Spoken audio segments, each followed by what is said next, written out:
মোদিজিকে আমি রিকোয়েস্ট করব, দয়া করে লোকটাকে কন্ট্রোল করুন। সমস্ত এজেন্সিকে দিয়ে দিয়েছেন ওনার হাতে, আর উনি সমস্ত প্ল্যান তৈরি করছেন। মমতা বন্দ্যোপাধ্যায় যখন মুর্শিদাবাদের অশান্তি নিয়ে অমিত শাহকে আক্রমণ করেছেন, প্রধানমন্ত্রীকে অমিত শাহকে কন্ট্রোল করতে অনুরোধ করেছেন, তখনই মমতা বন্দ্যোপাধ্যায়কে হরিদাস পাল বলে খোঁচা দিয়েছেন শুভেন্দু অধিকারী। তিনি বলেছেন, উনি কোন হরিদাস পাল? পুলিশ মন্ত্রী হিসেবে ব্যর্থতার দায় নিয়ে এখনই পদত্যাগ করুন। রাজ্যের বিরোধী দলনেতা আরো বলেছেন, মমতা বন্দ্যোপাধ্যায় তো কুঁয়োই থাকেন, বিজেপি তো সমুদ্র, 20টা রাজ্যে ক্ষমতায় রয়েছে, মমতা বন্দ্যোপাধ্যায়ের কথা কেন শুনতে হবে? প্রশ্ন তুলেছেন শুভেন্দু অধিকারী। তিনি বলেছেন, এর আগে তার বিরুদ্ধে বিধানসভার বাজেট অধিবেশনে বলেছিলেন প্রধানমন্ত্রীকে অভিযোগ জানাতে যাবেন, কিন্তু এখনো পর্যন্ত গিয়ে উঠতে পারেননি।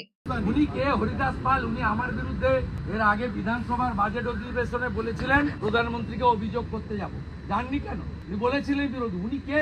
উনি তো একটা কুয়াতে থাকেন, বিজেপি তো সমুদ্র, 20টা রাজ্যে বিজেপির সরকার। উনি কে? উনার কথাকে শুনতে হবে কেন?